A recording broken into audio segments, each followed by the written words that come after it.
This is how to get a little less bend in your knee by adjusting the seat and installing a new set of lowering pegs on the BMW GS1300 adventure bike.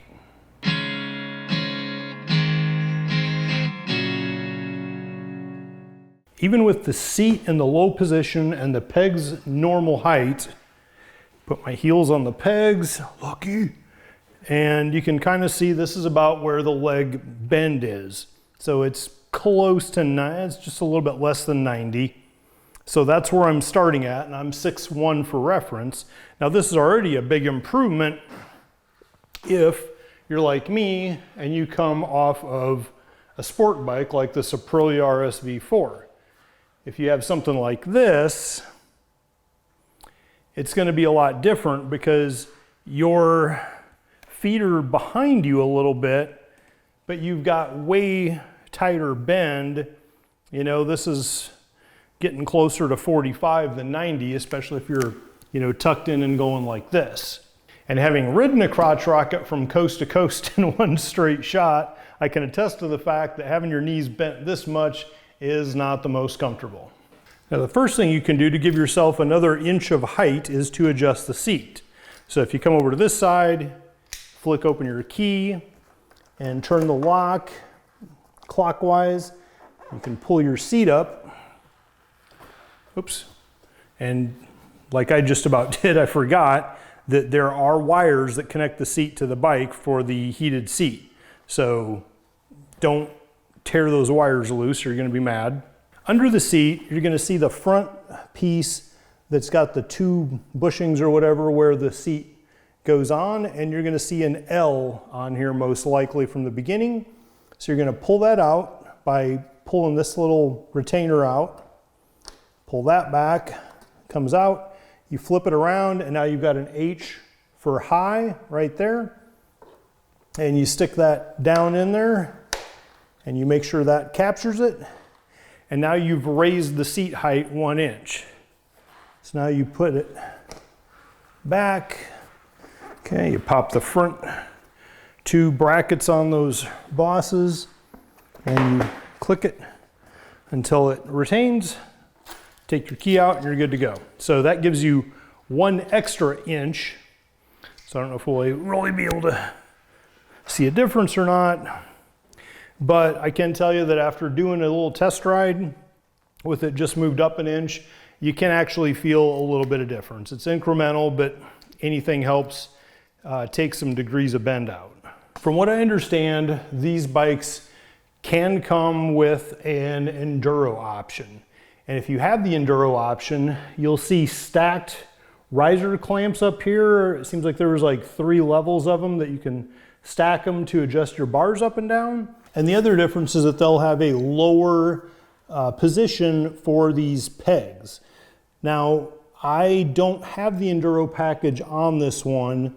However, you can buy the foot peg relocation kit that is part of the enduro package and swap it out. So basically that's what I'm going to do just to give myself a little bit more straightening of the leg while I'm riding. So you get 2 boxes basically. 1 and 2. Put that box away. All right, so just I'm looking at it here. Let's go ahead and slice it open. 1 piece, and there's the other piece. So it looks like these will just be a direct swap out for the piece that's in there. Now you notice the one that's on here has this rubber cushiony thing, and this one does not. So you'll want to save that and put it on here. And let's see, angle wise, that's the other side. And this is this side. And the way you know it is because the pin on this one is going through that clevis or whatever that away. And so that's the same way it's gonna go. So we just want to take this one off and put this one on, and then we may have to do some adjustments on our on this side it'd be the brake, and on the other side the shifter. We may have to adjust those a little bit because it does relocate them a little bit lower. So if you look at the end here, that bolt is what holds it in, and right now it's holding it in at the same position as this one. What we'll want to do is move it down to this lower position on both of them. That way it does drop it this way.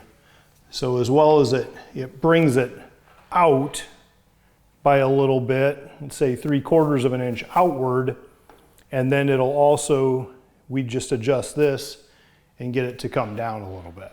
So it's probably going to be a lot easier to do that while it's already mounted to the bike. So I'll go ahead and do the swap first, and then we'll take this loose and get this on there and everything else, okay? So the first thing to see is, how does this connect? We can see that it's just an E-clip that holds that pin in place. Now, it sounds simple, but these E-clips can be a pain in the ass, because if you don't get them right and you slip, they become a Jesus key real quick, which means they fly across the floor and you go, Jesus! And you definitely don't want to bend them, or you're really in trouble. You're going to be replacing them. So you can also see here that these are kind of what holds these in place, as they just squish in there, so that'll be easy enough. So first thing is get a screwdriver and get those E-clips out of there. So I'm going to real carefully put a screwdriver in there, pry it out, real gentle like. Okay, and I'm going to put it face down, because most of those do have a right and wrong edge. And this little pin, you can see there's a spring right here too, which means it's probably all going to want to fly off in my hand. So just bear that in mind as we pull it out. And that spring's going to cause a little bit of tension. We can poke the pin through.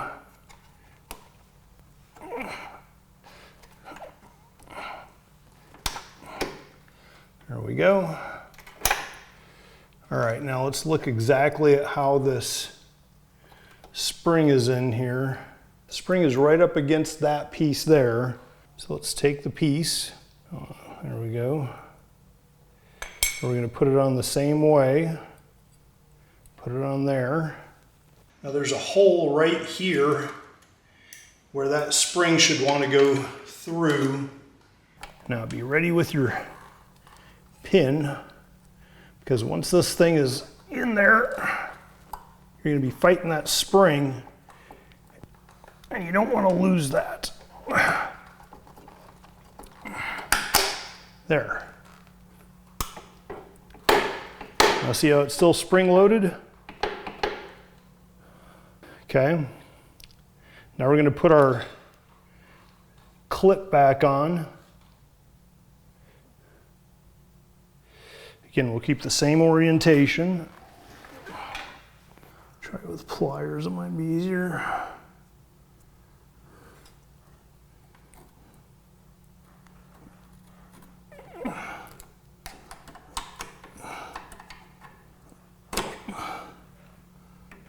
Okay, there we go. That's happy. All right. It's all functional. Now what we'll do is take this bolt out and move the whole thing down. And these are Torx screw heads. I don't see any Loctite on the bolt. Since I don't see any Loctite on the bolt, I will not use any, but I will keep an eye on it, obviously, as I start riding it like this, just in case it decides to vibrate loose somehow and need to add a lock washer or Loctite or something. Okay, that's on. And the last thing is to pull this off. On the back, you can see there's two items right here. Just kind of squeeze them together. Again, easier said than done. Just gotta hold your tongue right, and they'll pop out the other side. Get one gone and squeeze the other one in until it's gone. Okay, now that should fit Whoa, that does not fit right in there. Well, that's disappointing. All right, nobody is going to like this, but here's the deal. Just got off the phone with the BMW shop, spent about a half hour in the line with them. The original inserts that fit perfectly in the original pegs, right, came out. They are close to fitting, but not quite in the new enduro pegs. If you look at the bottom of this, you can see that everything lines up pretty close with that rubber from the stock and the enduro peg. It's just a little bit too long, and these triangles in the back here are a little bit too long. So what I'm going to do is take a nice clean razor blade, and I'm going to chop those down and chop the back off, and I'm going to do that for both rubber inserts so that I can have a rubber insert and be functional. I cut the back off. So now, even though I cut it a little bit short right there, you can see I could have left a little bit more, but other than that, they fit pretty good in there. So that will work. So I'm going to go take the other rubber peg off, or rubber footrest off the other side, and I'm going to cut it the same way and put it in here too. And of course, as soon as I get everything bolted together, the dealer called back. They did figure out how to find the rubber inserts for the enduro pegs. So you can order those. It was just tricky about how they had to put the bin in to find them and everything. So I do have a pair of the correct rubber inserts on the way. If nothing else, I'll have these for a spare if I need. I'm not going to order the stock replacement ones. I don't think I'll need them at this point, but if for some reason I don't like these, I go back to the stock, then I can always order the stock inserts too. And I'm just pushing like hell and then using the screwdriver to get the little wings exposed to hold it down in there good. There's one. And you don't want to be poking around too much on these or you'll crack them, but you can see now it's got its wings are exposed. It's all nice and tight in there. And I again have rubber cushioning. Okay, so there's that one for the other side. Now I'm going to put this one in here. And there's that one. Again, you can see the wings are deployed. And the triangulars are all fitting in there. Everything works, so that's good to see. Now I'm just going to do the same thing over here I did on the other side. First step is getting that. So again, I take the Jesus key out. Oh, that's cute. You are kidding me.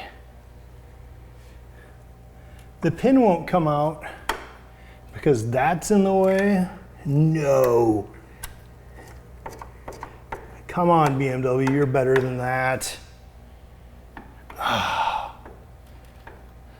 You can see the pin is hitting the shift lever.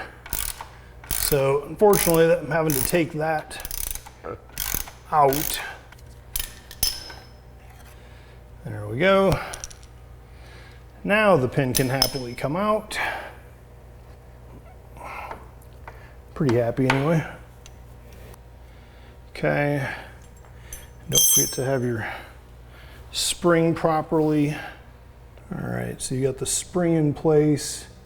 The other end of the spring goes in this hole right here. There we go. We put our pin back in. There we go. There's one side and the other side. And put our E-ring back in place. In this bolt, we do see some blue Loctite. So I'm going to get some more blue Loctite before I put it on there. Let that blue Loctite dry for a bit.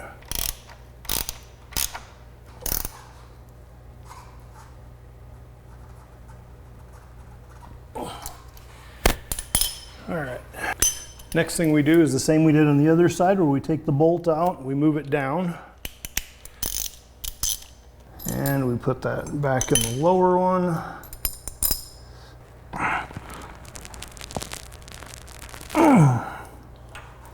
All right, that's all happy.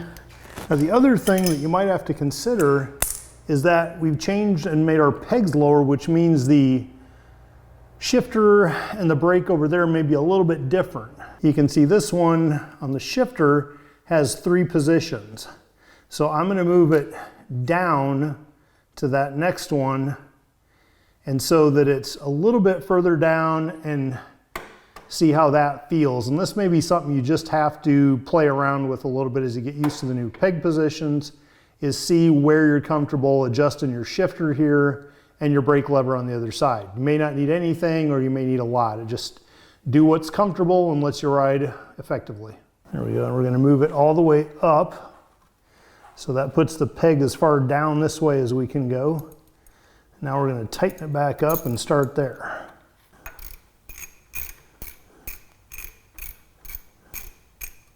All right, and go back through everything. You've got the spring in right, you've got the pin through, you've got the clip on right down here, you've got the rubber insert, springy works, you got the peg lowered as much as you can, or sorry, the shifter lowered as much as you can.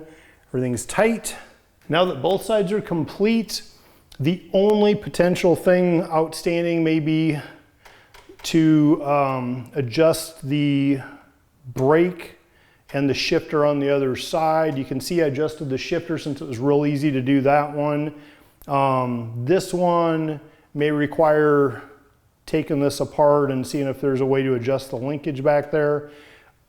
There's no point in adjusting a lot of this stuff until you just get out and ride it. So I'm going to take it out, ride it, and if it feels like I need to adjust this or the shifter, I'll do that afterward. But right now, functionally, I've got my enduro pegs on, so I've got a little bit less knee bend than before. Don't be jealous of my ostrich legs here, but in the same position of balls up against the tank and heels on the pegs, and with the seat up, pegs lowered. It's probably not real easy to see, but the important thing is how it feels when you ride it. So anything, you know, in theory, we basically got a couple inch more spread, reduce this angle a little bit. Anything you can do like that is just going to make it that much more comfortable, especially on a bike like this, which is intended for long rides. After my first test run, the only thing I really noticed a little bit is that the shift peg seems to be a little bit, I'd like it a little bit longer, maybe to stick out further, because the new enduro pegs are outboard a little bit more. And so I have to rotate my foot inward to hit the shift peg. So I may look at making some kind of an extension that I can get it out a little bit more to line up with the foot peg more. I did confirm with the dealer that the enduro option has specific pegs, which I now have. They have the specific rubber inserts, which are on order, and I'll put those in next. But they do not have any specific brake lever or pedal or shift lever or shift peg. So what you have here is the same for the enduro and the standard model. I didn't really notice any kind of issue with the pegs being higher than the, you know, as far as foot peg to brake pedal or shift peg. If they were down a little bit, it might be a little bit easier, but I didn't really notice a big deal. You may find a difference and have to do some adjustments with linkages behind the panels. I personally feel like this is okay as it is, but I may look into pushing that shift peg out a little bit more. If you haven't done so, please click the link below to subscribe, hit the little bell for notifications, and let's live for today.